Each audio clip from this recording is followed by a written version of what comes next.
three of you yesterday. And do you have a strong preference for what you'd like to do right now? I'm sort of wavering between Beethoven and Debussy. Maybe since we don't hear Debussy trio every day, why don't we do some of that? Let's see how we're doing at time.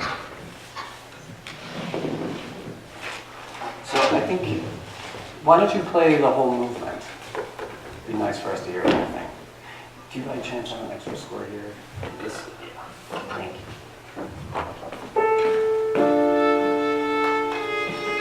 Debussy piano trio, which he wrote when he was something like 13. Some unbelievable age.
how long have you three been working on this together?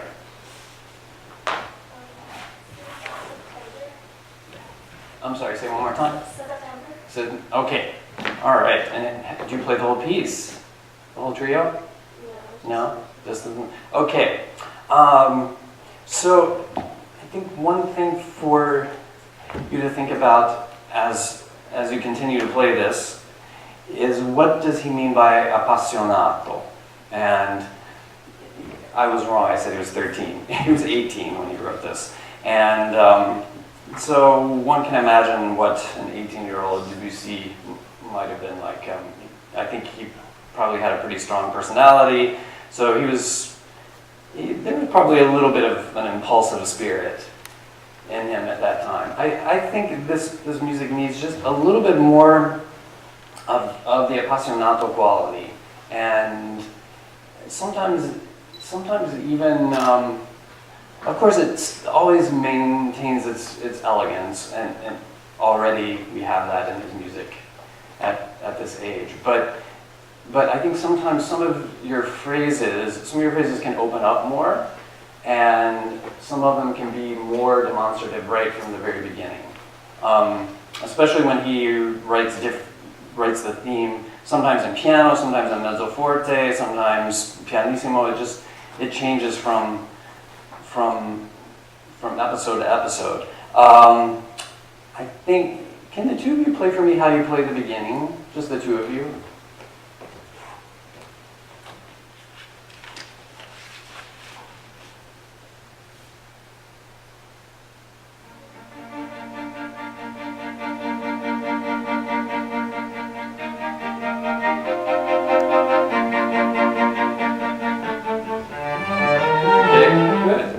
That's good.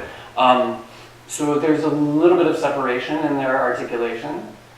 It might be interesting to hear the touch more present. That sounds almost like, I know he writes et sourd, so he wants it muted, but not with mutes, but muted. But I think it could have just a touch more presence. And then the way they play this figure, I think we have to try to imitate on the piano. And so that most of the time that's going to mean either less pedal or thinner pedal or more articulation or some combination thereof. So I think that's something that you can think about when you play.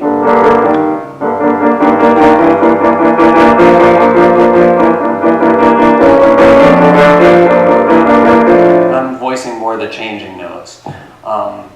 I haven't played this piece, so forgive my reading. But so then the other thing with this, that the articulation will help the appassionato quality. The other thing is that when you guys have the tune, make sure you plan where the phrase is going and how you're going to get there. So for the piano at the beginning, it's also marked muted, but there's a nice hairpin there. And it doesn't mean that we have to play as loudly as possible, of course. It has to be within our piano context, but I think there needs to be more sweep. And she's not going to play with tons of rubato, but the two of you have to accommodate her a little bit for whatever she does, and then we're going to have the reverse roles later on. So I would love to hear a little bit more sweep and more of a sense of, for example, at the beginning, 4-bar phrases. 2, 3, 4.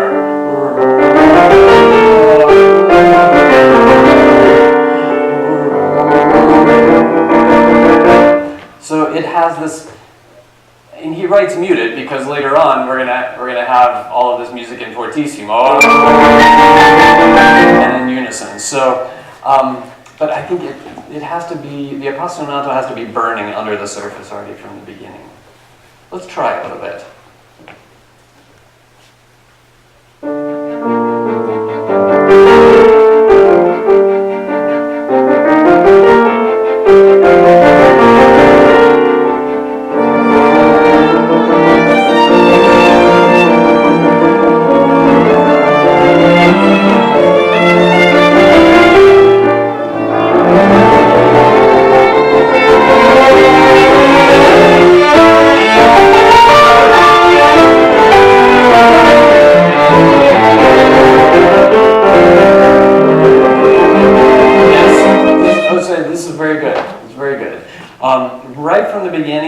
make sure you have the sound that you want. It still felt like it was sort of sneaking in. It's possible that this music has been going on in the past before we start hearing it, but I still think it needs to be set so that we hear harmony right from the beginning. And then when you take over, I think you can play probably a little more. Because she has piano at the beginning, you have mezzo forte, and again, once you start to accompany them, this was much more satisfying, I felt. But even here, make sure you don't suddenly apply the pedal, because then it becomes probably a little bit too sonorous and a little bit too different from what you've been playing here.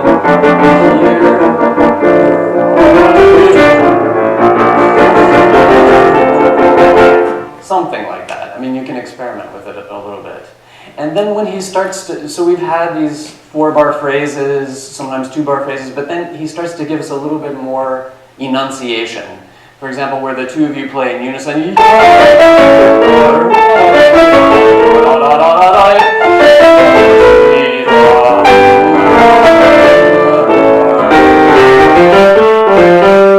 So he's starting to give us some soft consonants here and there, instead of the long surging phrases that we had right at the beginning. Would you guys do the beginning one more time?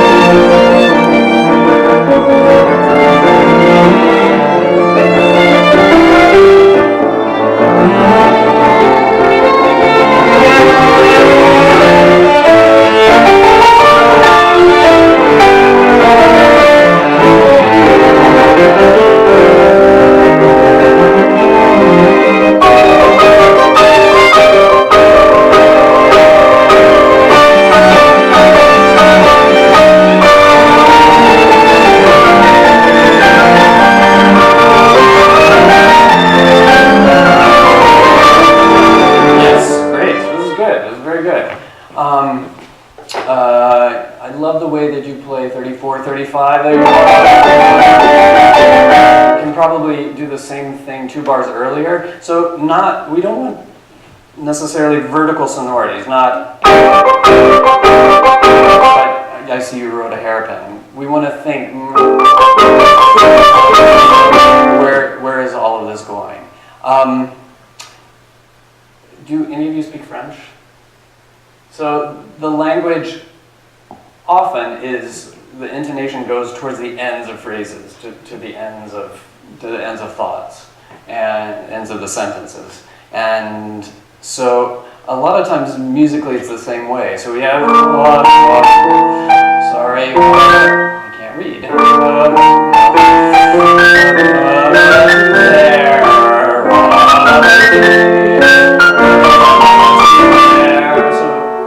Sustain your energy all the way to the end, even if you're phrasing to the middle of some of these bars. The other thing about the French language is that it's very much vowel based, and so a lot of times the legato syllables they're quite important. So how that might affect the way you play these phrases, instead of, I'm not reading this correctly. Our tendency naturally is sometimes to group small notes together, especially when the 3 of you are playing together. You might think about lengthening the notes more. So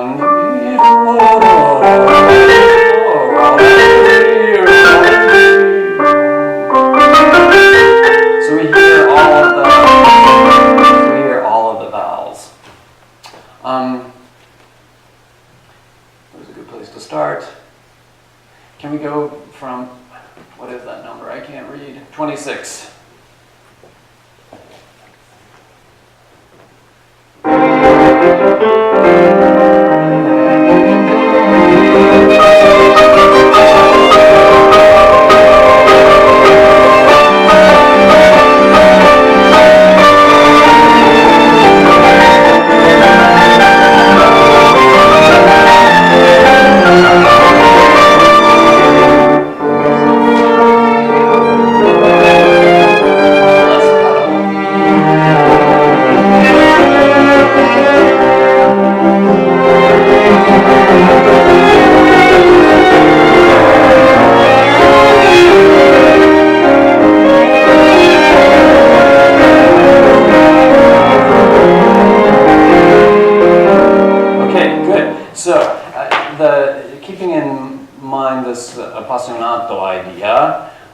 think I wouldn't start the en retenant before he has it written. I would also try to, I see you have here the word passionate, but you might try keeping it passionate in piano, because he doesn't tell us otherwise. Like at 51, 52. Now we have our swells as a part of this sequence. So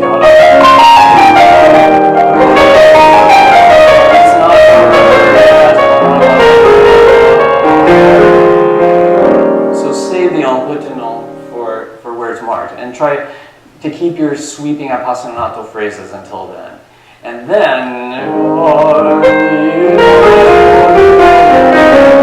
this I think can really be your tenor aria at this moment. It felt a little bit too sensitive, too piano. I think mezzo forte, still appassionato. Can we go from 44? I'm going to check the time.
I think the way you're voicing this is great. It's a tiny bit covered in the pedal right now, and I think we need to hear just a little bit more of the 16th note activity, because it's never the energy of the music is still not totally gone. It actually never goes throughout this whole movement. So I think if you can try to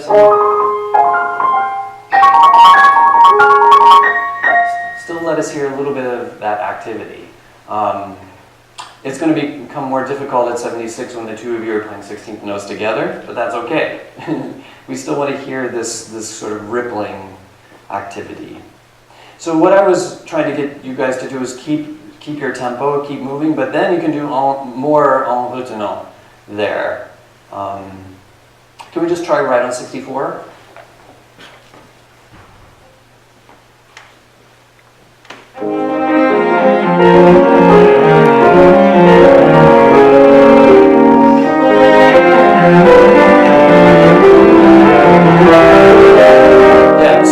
Just keep in mind, again, we were talking about the phrases going towards the end of the 4-bar phrases, or whatever they are.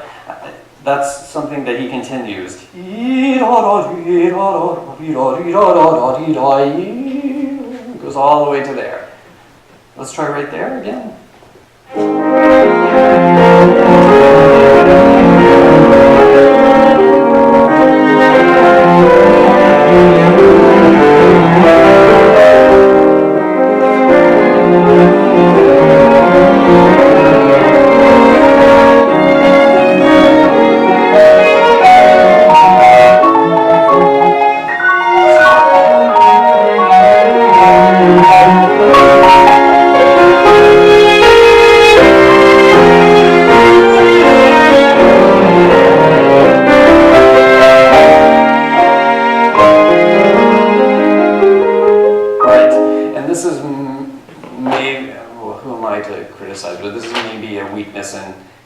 This little transition here, but somehow we have to make sense of the phrases, because he starts to add some measures at 80. This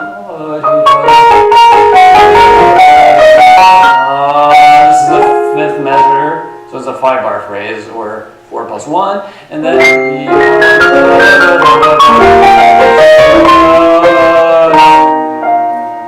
so keep your energy going towards the ends of these 5-bar phrases, and then we have a little 2-bar addition.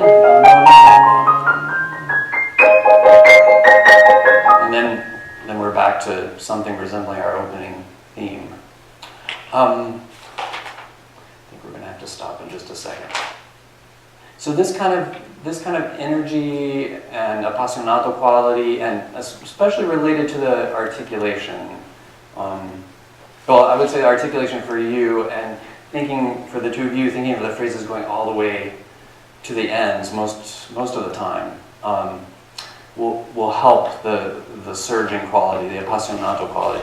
And I think we especially need it at the end, because he starts to let things sag a little bit once we get around 347, something like that. Can we go from the last statement? So that's 235.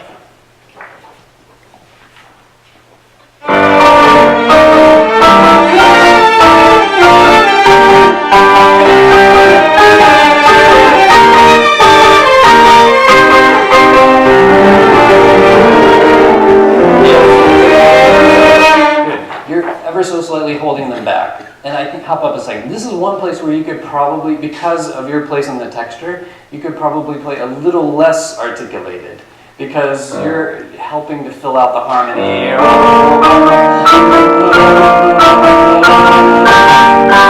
Just imagine that you have continuous bass.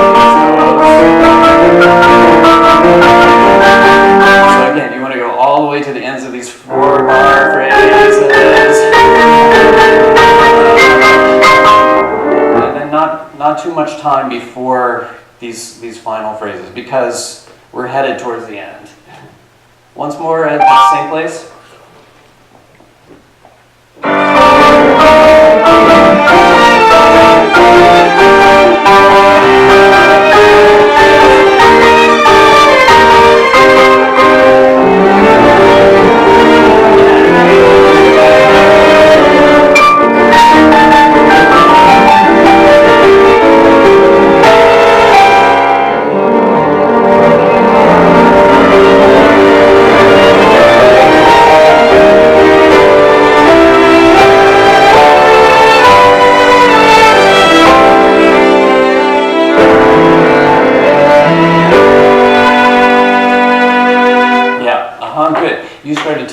Them ever so slightly there, and they have measured tremolos, so you got to look at that point. No, you got to look from one of them is what I mean. This, what was I going to say? I think you guys shouldn't slow down too soon at the end.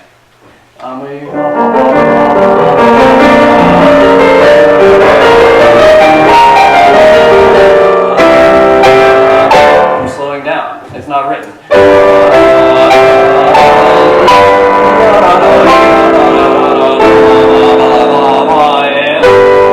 All the way to the end. Can we just try that once from 347?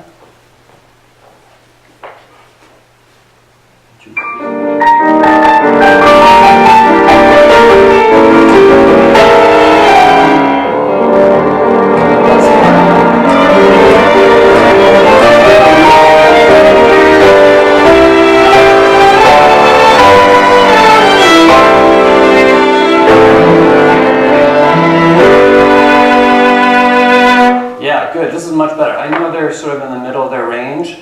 To give the semblance of accent without actually playing the fullest you can, I think you should voice a little bit of a fast articulation on the top, just to give us something accented in your chord. This is great, guys. This is much better. And also all the E major sections, sort of Siciliano type music, it's basically the same thing. A lot of times he writes 4-bar phrases that go towards the end. All the way to the ends. And that'll help sustain the appassionato quality. Great. You guys are fantastic. It's really nice to hear you. Thank you.